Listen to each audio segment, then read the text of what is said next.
Welcome to Suspense by Mo.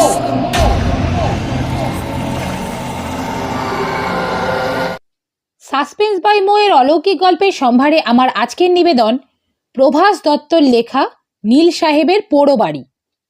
গল্প পাঠে আপনাদের সঙ্গে আমি রয়েছি মৌমিতা সাহা দত্ত, আর গল্পটি আমি সংগ্রহ করেছি কালিদাস ভদ্র মহাশয় দ্বারা সম্পাদিত বিশ্বসেরা অলৌকিক গল্প বইটি থেকে।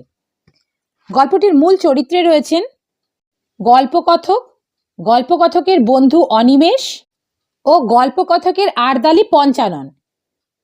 তাহলে বন্ধুরা, সময় নষ্ট না করে চলুন শুরু করা যাক। প্রভাস দত্তর লেখা নীল সাহেবের পোড়ো বাড়ি। সাপুড়েরা সাপের গন্ধ পায়, গন্ধে গন্ধে চলে যায় ঠিক জায়গায়, তারপর সেখান থেকে টেনে বের করে আনে লুকোনো সাপ। কিন্তু ভূতেরও কি গন্ধ পাওয়া যায়? গন্ধে গন্ধে চলে গিয়ে শেষকালে মুখোমুখি হওয়া যায় তার? অন্তত অনিমেষের ঘটনা এরকম একটা বিশ্বাস যদি কারোর মনে দানা বেঁধে থাকে, তাহলে দোষ দেওয়া যায় না তাকে।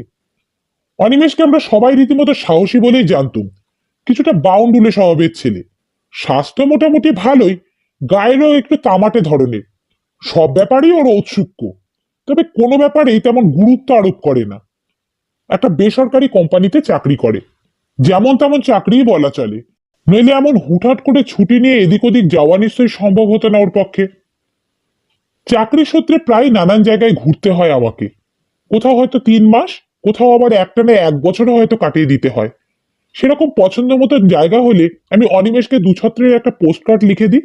তারপর যথারীতি একদিন দেখতে পাই কাঁধে পুরনো সেই লাল রঙের ঝোলাখানি ঝুলিয়ে শ্রীযুক্ত অনিমেষ কুমার একেবারে সশরীরে উপস্থিত। আমি হেসে বলি, খিরে এলি তাহলে? অনিমেষে হেসে জবাব দেয়, কি আর করব। মেদিনীপুর আর বাঁকুড়ার সীমানার কাছাকাছি এই জায়গাটার নাম বেলপাহাড়ি। প্রায় মাস 2 হলো এইখানে এসে ক্যাম্প করেছি আমি। কাছাকাছি পাহাড় বলতে অবশ্যই তেমন কিছু নেই, তবে জায়গাটা পাথুরে আর বেশ উঁচুতে। ঝাড়গ্রাম থেকে টানা জিপে আসবার সময় দুপাশে শালমহুয়ার জঙ্গল আর উঁচু নিচু জমির ঢাল, প্রায় রুক্ষ বন্ধা। দেখে মনেই হয় না বাংলাদেশ। জায়গাটা যে অনিমেষের খুব পছন্দসই হবে, এখানে এসেই সে কথা মনে হয়েছিল আমার। তবু চিঠি লিখতে বেশ কদিন দেরি হয়ে গেল। সেদিন সন্ধেবেলায় লোকালয় থেকে বেশ খানিকটা দূরে চলে গিয়েছিলাম হাঁটতে হাঁটতে। হঠাৎ মাঠের এক প্রান্তে মস্ত এক দালান চোখে পড়ল। তখনও সূর্য ডোবেনি, বর্ষাকাল, তবু আকাশ বেশ পরিষ্কার। কৌতূহলী হয়ে আমি এগিয়ে গেলাম বাড়িটার দিকে।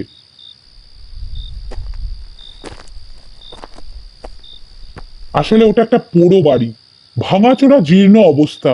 অনেককাল আগেই পরিত্যক্ত হয়েছে, জানলা দরজা বলতে কিছুই নেই। পুরোনো আমলের পাথুরে গাঁথনি দেওয়া মস্ত খিলানগুলোর মাথায় এখন চামচিকে আর বাদুড়ের আস্তানা। ধুলো আর ঝুলে ভেতরটা আবছায়া অন্ধকার।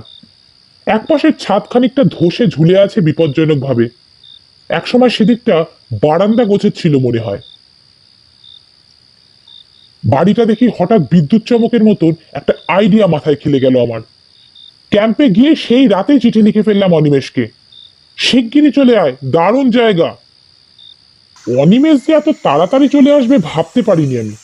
হয়তো আমার চিঠি পাওয়ার পরদিনই ও ট্রেনে চেপে বসেছে। ওকে দেখে যথারীতি আমি হাসলাম। এলি তাহলে? কি আর করব। ঝোলাটা কাঁধ থেকে নামিয়ে টেবিলের ওপর ছুঁড়ে ফেললো অনিমেষ। তারপর আমার খাটিয়ায় টান টান হয়ে শুয়ে পড়ে বলল, জার্নিটা ফাইন। দুপাশে টাটকা জঙ্গল দেখতে দেখতে চোখ দুটো অনেকদিন পরে বেশ একটু শান্তি পেল যেন। পরদিন বিকেলবেলা অনিমেষকে নিয়ে সেই লোকালয় ছুট মাঠের ওধারে চলে গেলাম আমি। বললাম, ওই দেখ, দেখতে পাচ্ছিস?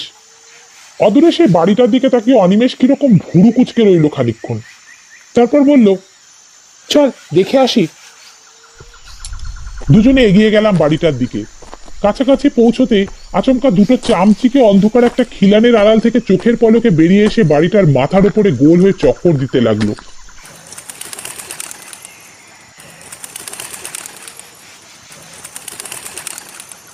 অনিমেষ সেদিকে তাকিয়ে থেকে কিরকম আনমনা হয়ে গেল।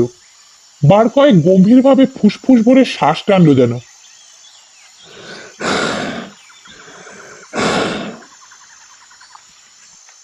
আমি হঠাৎ ভয় পাইয়ে দেবার জন্য ওর কানের কাছে মুখ নামিয়ে এনে ফিসফিস করে বললাম, ভুতুরে বাড়ি, সাহেব ভূত। আমাকে অবাক করে দিয়ে অনিমেষ বলল, তুই ঠিক বলেছিস মেলু, এ বাড়িতে ভূত আছে, অতৃপ্ত মানুষের আত্মা, কাছে আসতেই টের পেয়েছি আমি। হো হো করে হেসে উঠলাম আমি।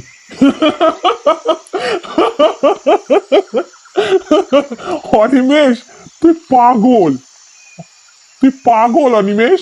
আমি খোঁজ নিয়েছিলাম, বাড়িটা আসলে বহুদিন আগে এক নীলকর সাহেবের আস্তানা ছিল। একটু দূরেই নীল তৈরির সেই বিশাল বাঁধানো চৌবাচ্চাগুলো। নীল চাষ উঠে গেল দেশ থেকে, নীলকর সাহেবরাও পাত্তারি গুটলেন। স্মৃতিচিহ্ন নিয়ে পড়ে রইল বিশাল এলাকায় এইরকম বাড়িগুলো। অত্যাচারী সাহেবদের এইসব বাড়িগুলোর ধার কাছ দিয়ে কেউ হাঁটতো না। এত বড় একটা বাড়ি সেই কতকাল ধরে পড়ে রইল, খুনাক্ষরেও এটাকে আস্তানা করার কথা পরবর্তীকালে কেউ আর ভাবেনি। মানুষ না থাকলে যা হয়, খুব তাড়াতাড়ি পোড়ো হয়ে গেল বাড়িটা। চুনবালির পলেস্তারা খসে খসে পড়লো, চামচিকে আর বাদুর খাস করে নিল গোটা বাড়িটাকে একদিন। হাসি থামতে অনিমেষ আমাকে আরেকবার অবাক হওয়ার সুযোগ করে দিল। একটু অন্যমনস্ক গলাতেই বলল, আজ রাতে বাড়িটাতে আমি থাকবো, তোর আপত্তি নেই তো মেলু? আমি ব্যাপারটাকে হালকা করে দেবার চেষ্টা করলাম। তুই কি শেষকালে ভূত টুত ধরবার তাল করছিস নাকি অনিমেষ? ধরে রাখবে কোথায়, তোর ওই রং জ্বলা লাল ঝোলাতে নাকি? অনিমেষ ব্যাপারটাকে মোটেই হালকা হতে দিল না। আমার দিকে তাকিয়ে বেশ শান্ত গলাতেই বলল, ভূত ধরতে পারবো কিনা জানি না, তবে কাছাকাছি পৌঁছতে পারবো আশা করি। তুইও আয় না। খেপেছিস? আমি বললাম, রাত্রিরে আমার ভীষণ ঘুম পায়, ঘুম পেলে কিছুতেই চোখ খোলা রাখতে পারি না। চোখই যদি খোলা না রইলো তাহলে আর। অনিমেষ আমার হাত ধরে টেনে বলল, চল ফেরা যাক। ভূতে আমি কখনো বিশ্বাস করি না। ভৌতিক অস্তিত্বে বিশ্বাস রাখার মতন তেমন কোনো ঘটনাও আজ পর্যন্ত আমার জীবনে ঘটেনি। বিজ্ঞানের ছাত্র বলে কিনা জানি না, এসব ভূত টুতের ব্যাপারে একটু বেশি মাত্রায় তাচ্ছিল্য আমার। অনিমেষ এ যুগের ছেলে হয়েও কি করে এইরকম একটা অন্ধবিশ্বাসের অধিকারী হলো, কিছুতেই সেটা বুঝে উঠতে পারছি না আমি। বাড়িটার দিকে অনিমেষের তাকানো, বুক ভরে সন্দিগ্ধ শ্বাস টানা, তারপর গভীর বিশ্বাসের সঙ্গে ভূতের অস্তিত্বের কথা ঘোষণা করা, সমস্ত ব্যাপারগুলো আমার কাছে কিরকম কার্যকরণ সম্পর্কহীন বলে মনে হতে লাগলো। তবু ফেরবার পথে এই নিয়ে আমি অনিমেষকে আর খোঁজাখুঁজি করলাম না।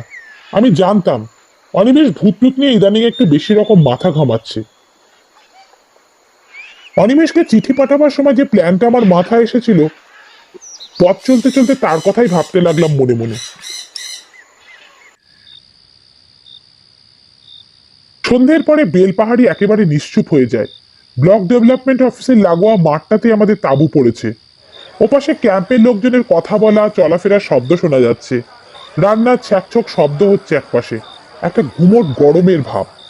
আমার আর্দালি পঞ্চানন এসে জানালো, স্যার, বৃষ্টি হবে আজ, খুব মেঘ করিছে। অনিমেষ কালকের বাসি খবরের কাগজটা নাড়াচাড়া করছিল। পঞ্চাননের কথা শুনে বলল, তাহলে তো ভালোই হলো। পঞ্চানন, আমাকে একটু তাড়াতাড়ি খেতে দিও, আজ বেরোতে হবে।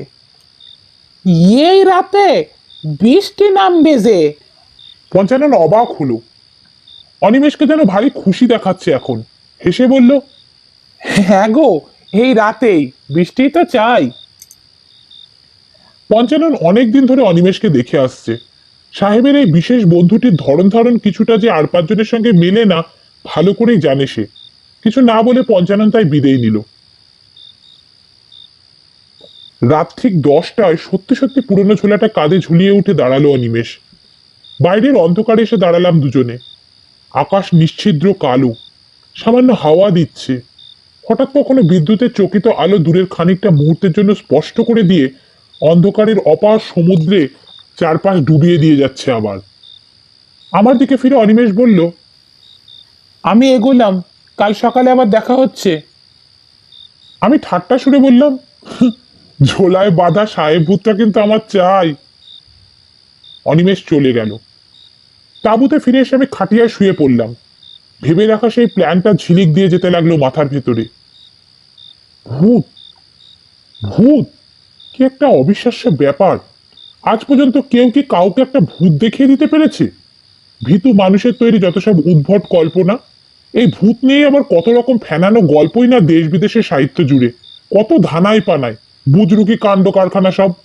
কি করে যে অনিমেষটা শেষকালে সেই ভূতেদের ধন্দেই পড়ে গেল ভেবে আমার একরকম কষ্ট হতে লাগলো আজ। মাথা ঘামানোর আর পছন্দসই বিষয় খুঁজে পেল না ছেলেটা। মাঠের প্রান্তে বিশাল সেই বাড়িটাকে প্রথম দিন দেখার পরই আমার মনে হয়েছিল ভূতের গল্পে এই রকম বাড়ির বর্ণনায় সচরাচর দেখা যায়। মনে হয়েছিল অনিমেষকে এখানে রাতের বেলা পাঠিয়ে দিয়ে তারপর ভূত সেজে ভয় দেখালে কেমন হয়। সাহসী অনিমেষের সাহসের দৌড়টা একবার পরীক্ষা হয়ে যাক তাহলে। কিন্তু অনিমেষদের নিজে থেকেই বাড়িটাকে ভূত শনাক্ত করবার জন্য রাত কাটাতে একলাই চলে যাবে সেখানে, তা কি আর ভাবতে পেরেছিলাম আমি? অনিমেষ পাগল। চামচিকে আর বাদুরের সঙ্গে 100 বছরের ধুলোর রাজ্যে সারা রাত না ঘুমিয়ে বাছাধন মজাটি ভালো করে টের পাবেন এবার। যাকগে, কাল সকালেই পরিষ্কার হয়ে যাবে সব। এসব 7-5 ভাবতে ভাবতে কখন ঘুমিয়ে পড়েছিলাম আমি। হঠাৎ আচমকা ঘুমটা ভেঙে গেল কেন যেন। উঠে বসে টর্চের আলোয় ঘড়ি দেখলাম, রাত 3টে। আবার শুয়ে পড়লাম, কিন্তু ঘুম এলো না আর। খানিকক্ষণ এপাশ ওপাশ করে উঠে পড়লাম। তাঁবুর ওপরে টুপটাপ সামান্য বৃষ্টির শব্দ। গায়ের ওপর বর্ষাতিটা চাপিয়ে টর্চ হাতে বেরিয়ে পড়লাম নিঃশব্দে। নীল সাহেবের পোড়ো বাড়ির কাছাকাছি পৌঁছে সন্তর্পণে একবার হাতের টর্চটা জ্বালাতে যাব, এমন সময় বাড়িটার মাথার ওপরে আকাশ দুফালা করে বিদ্যুতের ঝিলিক খেলে গেল একটা। সেই আলোয় মুহূর্তে যে জিনিসটা আমার চোখে পড়ল, বুকের ভেতরটা কাঁপিয়ে দিয়ে যেতে সেটুকুই যথেষ্ট। সেই চামচিকে দুটো চক্রাকারে ঘুরছে বাড়িটার মাথার উপরে অবিরাম। গাটা ছমছম করে উঠল। পর মুহূর্তে সব আড়ষ্টতা ঝেড়ে ফেলে বাড়িটার ভেতর ঢুকে পড়লাম আমি। অন্ধকারে নিজের হাত নিজেই দেখতে পাচ্ছি না। অনিমেষকে কোথায় পাবো? ইচ্ছে করে টর্চ জ্বালাতে চাইছি না। অনিমেষকে একটু ভূতের স্বাদ ভালো করে পাইয়ে দিতে চাই আজ। একটা থামের আড়ালে চুপ করে দাঁড়ালাম। তারপর নাকি সুরে কান্নার মতন আওয়াজ করলাম খানিকক্ষণ।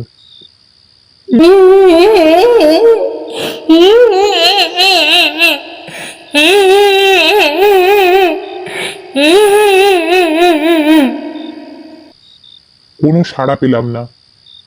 জুতোর শব্দ করলাম, প্রথমে আস্তে আস্তে, তারপর বেশ জোরেই। কারুর সাড়া নেই। তারপর খ্যাক খ্যাক করে হাসলাম খানিক।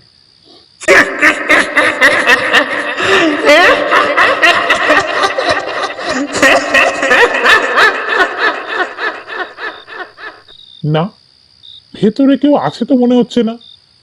এত সব ভৌতিক ব্যাপার স্যাপারের পরও যদি অনিমেষ ভয় পেয়ে সাড়া না দেয়, তাহলে ধরে নিতে হয় অনিমেষ শেষ পর্যন্ত এখানে আসেনি। অনিমেষ কি ভয় টয় পেয়ে অন্য কোথাও চলে গেল?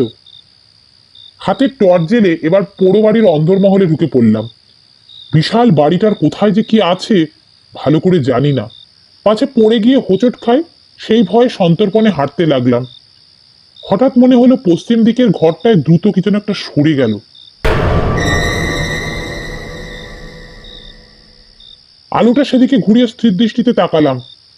ইঁদুর হতে পারে, শিয়াল হওয়া বিচিত্র নয়। অনিমেষ কোথায় গেল? এবারে গলার পর্দা উঁচু করে ডাকলাম। নীল সাহেবের পোড়ো বাড়ির অন্দরমহলের দেয়ালে দেয়ালে ধাক্কা খেয়ে নামটা ফিরতে লাগলো অনেকক্ষণ। অনিমেষ! অনিমেষ! ঘুরতে ঘুরতে টর্চের আলোয় হঠাৎ আটকে গেল কি। আরে, এটা মানুষ না, মাথার নিচে কি যেন পাতা রয়েছে একটা। ভালো করে টর্চ ফোকাস করতে নজরে এলো লালচে সেই ঝোলাটা। উল্টো দিকে মুখ ঘুরিয়ে শুয়ে আছে যে মানুষটা, সে যে কে হতে পারে সেটা বুঝে নিতে এক মুহূর্ত দেরি হলো না আমার। এই ব্যাপার, ভূত ধরতে এসে শেষকালে ঝোলা মাথায় ঘুম? অনিমেষ, ঘুম কাতুরে ছেলে কোথাকার, এই তোমার ভূতের কাছাকাছি পৌঁছানো? হো হো করে এবার আমার হাসির পালা।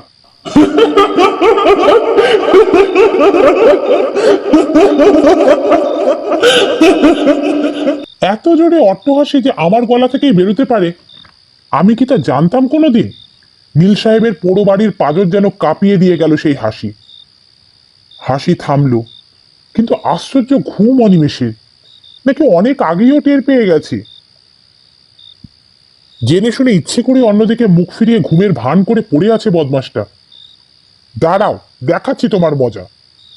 একরকম দৌড়ে গিয়ে অনিমেষের গায়ের ওপর পড়ে এক ধাক্কায় ওকে চিৎ করে দিতেই শরীরের ভেতরে রক্তের স্রোত সহসা যেন হিম হয়ে গেল আমার। মরা মাছের মতন দু চোখ খুলে শূন্যে তাকিয়ে আছে অনিমেষ। ঠান্ডা পাথরের মতন গা, নিঃশ্বাস নিষ্পন্দ। টর্চের বোতাম সজোরে টিপে ধরে রইলাম আমি। ভয়ে সমস্ত শরীরেই প্রথম থিরথির করে কাঁপতে লাগলো আমার। অনিমেষ সত্যি সত্যি তার কথা রেখেছে। ভূতের কাছাকাছি, খুব কাছাকাছি এতক্ষণে পৌঁছে গেছে সে নিশ্চয়ই।